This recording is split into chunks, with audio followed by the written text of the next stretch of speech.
माँ बगलामुखी अष्टोत्तरशतनाम स्तोत्रम्।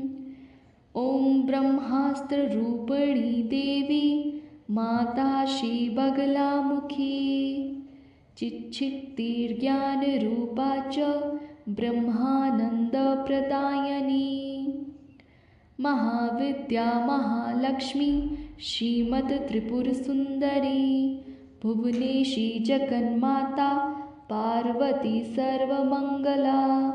ललिता भैरवी शान्ता अन्नपूर्णा कुलेश्वरी।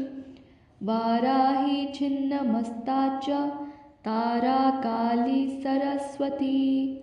जगत्पूज्या महामाया कामेशी भगमालिनी।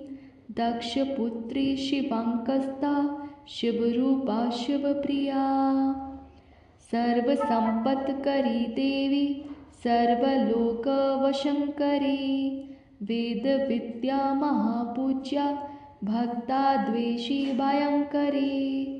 स्तम्भरूपा स्तम्भनी च दुष्टस्तम्भनकारिणी। भक्तप्रिया महाभोगा श्रीविद्या ललिताम्बिका। मेनापुत्री शिवानन्दा मातङ्गी भुवनेश्वरी। नारसिंही नरेन्द्रा च नृपाराध्या नरोत्तमा। नागिनी नागपुत्री च नगराजसुता उमा। पीताम्बरा पीतपुष्पा च पीतवस्त्रप्रिया शुभा। पीतगन्धप्रिया रामा पीतरत्नार्चिता शिवा। अर्धचन्द्रधरी देवी गदामुद्गरधारिणी। सावित्री त्रिपदा शुद्धा सद्यो रागविवर्धिनी।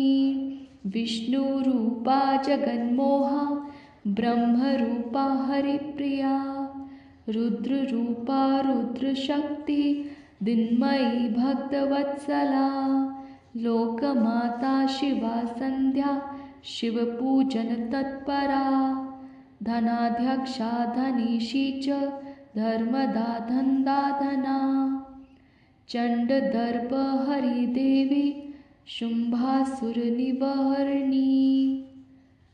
राजराजेश्वरी देवी महिषासुरमर्दिनी। मधुकैटभहन्त्री च रक्तबीजविनाशिनी।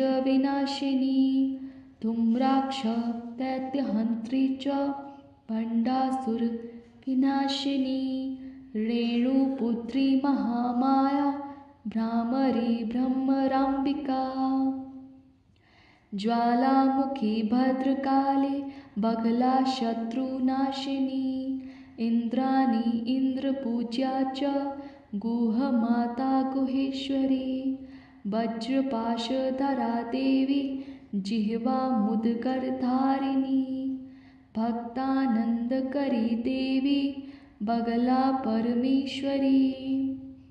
अष्टोत्तरशतं नाम्नां बगलायास्तु यः पठेत्। रिपुबाधा विनिर्मुक्ता लक्ष्मीस्थैर्यं वाप्नुयात्। भूतप्रेतपिशाचांश ग्रहपीडानिवारणं। राजानो वशमायाति सर्वैश्वर्यं च विन्दति। नानाविद्यां च लभते राज्यं प्राप्नोति निश्चितं। भुक्तिमुक्तिं वाप्नोति साक्षात् शिवसमो भवेत्। श्रीरुद्रयामले सर्वसिद्धिपद श्रीबलबगलाष्टोत्तरशतनाम स्तोत्रम्।